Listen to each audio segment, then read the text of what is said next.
नमस्कार. आज आपण पुडाच्या पाटोड्या बनवतोय. कोणी सातपुडाच्या पाटोड्याही म्हणतात, हे पुडाच्या पाटोड्याही म्हणतात, मसाल्याची पाटोडीही म्हणतात.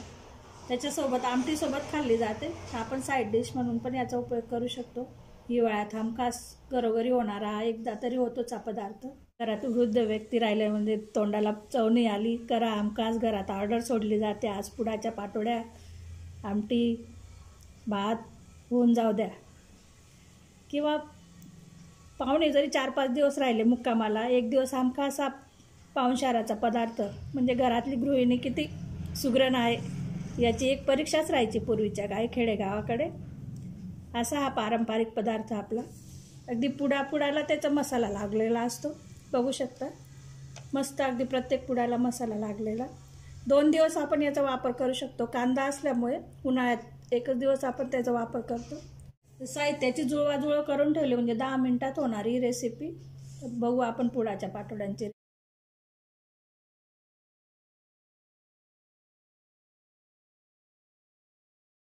त्यासाठी पाटोडीला लावायचं आपल्याला सारण बनवून घ्यायचं आहे. मसाल्यासाठी 1 कांदा बारीक चिरून घेतला आहे मी. सुकं खोबरं आहे 2 चमचे किसून घेतलं आहे. कोथिंबीर आहे थोडी. आलं लसूणची पेस्ट आहे अगदी अर्धा चमचापेक्षा कमी घेतली मी. खसखस घेतली 1 चमचा. तीळ घेतला आहे. बडीशोप घेतली आहे आपण. हळद, जिरा पावडर, भाजलेल्या जिराची पावडर, लाल तिखट घेतले, गरम मसाला घेतला आहे, धना पावडर घेतली, मीठ आणि तेल. कढई ठेवली आहे आपण.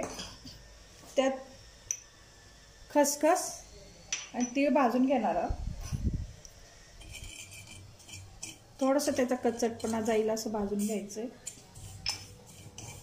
एकत्रच टाकते मी. खसखस शिवाय पुडाची पाटोडी होणारच नाही. खसखसीत त्याला दिसायलाही छान दिसतात असे पांढरे दाणे. पूर्वी तीळ आणि काही जण त्याला शेंगदाण्याचं कूट पण घालतात, पण मी तीळ वापरली फक्त आज.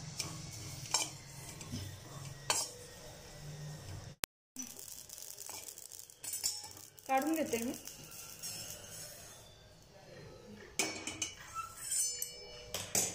तसंच खोबरंही थोडं गरम करून घ्यायचं आपल्याला.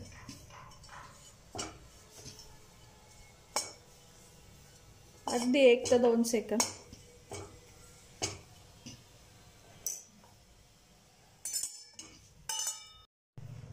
थोडं तेल घालते मी त्याच कढईत. कांदा लाल करून घ्यायचा आपल्याला.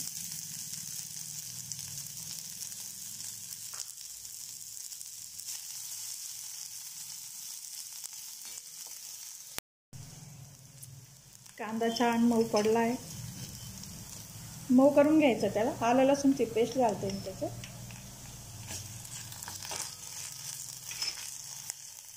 गॅस एकदम कमीच ठेवायचं आपल्याला.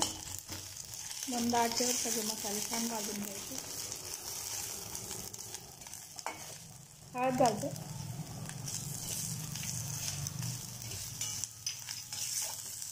लाल तिखट,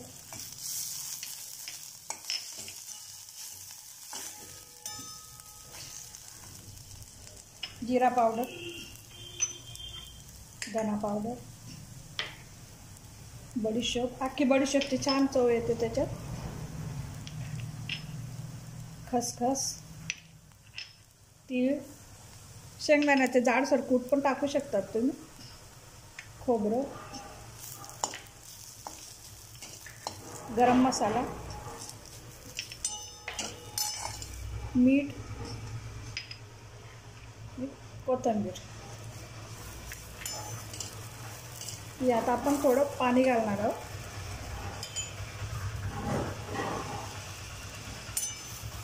पाणी घालून शिजून घ्यायचा आहे मसाला छान. ओलसर झाला म्हणजे छान त्याच्याशी पाटोडीला चिपकतो तो मसाला. असं कोरडाही टाकू शकतात कोणी. असाही मसाला त्याच्यावर पाटोडीवर पसरवतो, पण मी पाणी घालून शिजून घेते त्याला.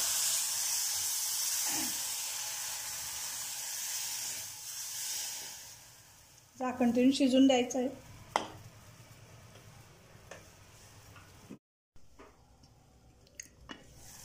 मसाला छान शिजला आहे आपला.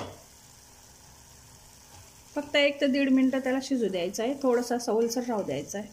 थोडं दिसतंय तुम्हाला सवलसर. गार झाल्यावर थोडं अजून कमी होईल त्याचं पाणी. गॅस बंद करते. त्यासाठी आपण पीठ बनवून घेऊ. त्यासाठी थोडंसं जाड बुडाचं असं पातेलं घ्यायचं, हेवी बॉटमचं, किंवा नॉनस्टिकचे कढई पण वापरू शकतो. सगळीकडून तेल लावून घेतलं म्हणजे पीठ आजूबाजूला चिपकत नाही जास्त. आणि तेच तेल आपण फोडणीसाठी पण वापरून घ्यायचं. अगदी 1 चमचा तेल घातलंय मी.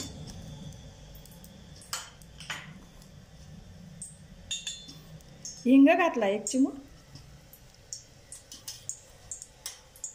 अगदी पाव चमचा हळद. थोडंसं तिखट. हिरवी मिरची वापरू शकतात तुम्ही. 1 ग्लास पाणी घेतलंय मी.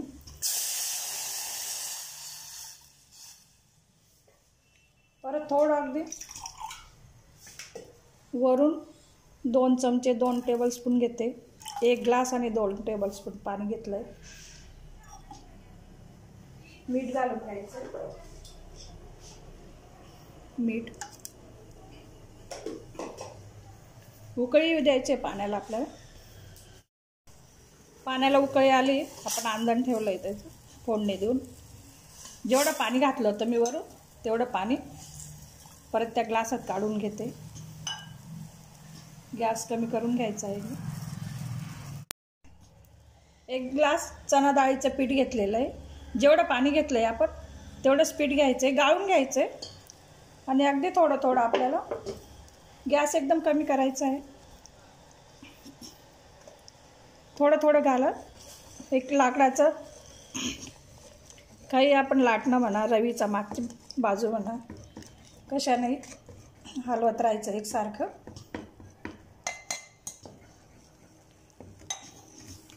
गॅस एकदम स्लो ठेवायचा आहे सुरुवातीला. जोपर्यंत आपण पीठ छान असं काढून घेत नाही तोपर्यंत गाठी होऊ नाही द्यायच्या. काही पिठाला जास्त पाणी लागतं, काही डाळीच्या पिठाला पाणी कमी लागतं. म्हणून आधीच आपण जास्त ठेवून द्यायचं अंदाज आणि काढून घ्यायचं. जर वाटलंच आपल्याला खूप घट्ट होतं आहे म्हणून ते वरतून आपण फोडणीचं पाणी टाकायचं आहे. त्यासाठी मी जास्त टाकून काढून घेतलं आहे.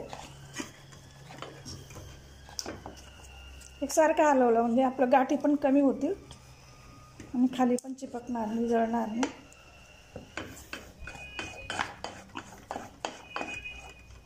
मस्त आता शिजण्यात आलं ते. थोडं काढलेलं पाणी मी परत टाकते.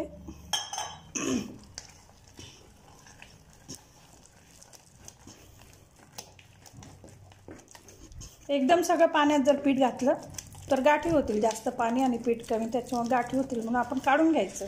जे नवीन पाटोडी बनवणारे असतील, ज्यांना सवय नाही आहे, त्यांनी असं पाणी काढून घ्यायचं आहे. परत वरून टाकायचं आहे. मग अगदी असंच पातळ पीठ पाहिजे म्हणजे अजून ते शिजेल. मस्त पीठ झालं आहे पाटोडींचं. त्याला आपण थोडंसं शिजू देणार आहोत. त्यासाठी मी काढून घेते आणि खाली गॅसवर पातेल्याच्या खाली तवा किंवा काही जाड वस्तू ठेवून त्याच्यावर मेडे मीठ करून घ्यायची. थोडं तेल लावून घ्यायचं म्हणजे पापडी येणार नाही. आता शिजलेलं आहे, बघू शकता, हाताला चिपकत नाही ते. पण अजून आपण थोडंसं 2 ते 3 मिनटं झाकण ठेवून शिजू देणार आहोत. 2 मिनटं फक्त पीठ वापरू दिलं आहे मी. आधीच आपण ते गरम पाण्यात घातलं आहे, त्याच्याने करताना बरोबर शिजतं. परत एकदा कालवून घ्यायचं.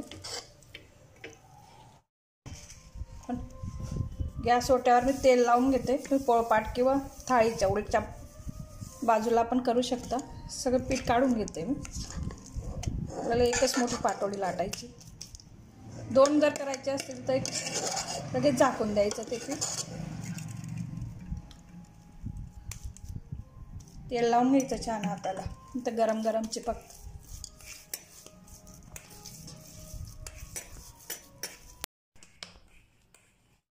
पिठाचा गोळा लाटून घेतला आहे. आपण मसाला छान लावून घ्यायचा आहे. तुम्हाला जेवढं मसालेदार पाटोडी पाहिजे असेल गरम असतानाच.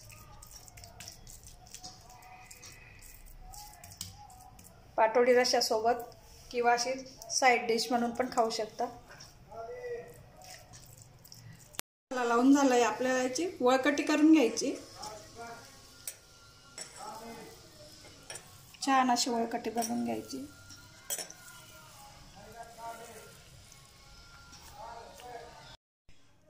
कोपरे काढून घ्यायचे. पाटोडी भरतानाच तोंडाला इतकं पाणी सुटतं तर हे कोपरे अगदी पटकन तोंडात जातात पाटोडी कापायच्या आधीच. हिवाळ्याची मस्त पाटोडी रस्सा, पुडाची पाटोडी.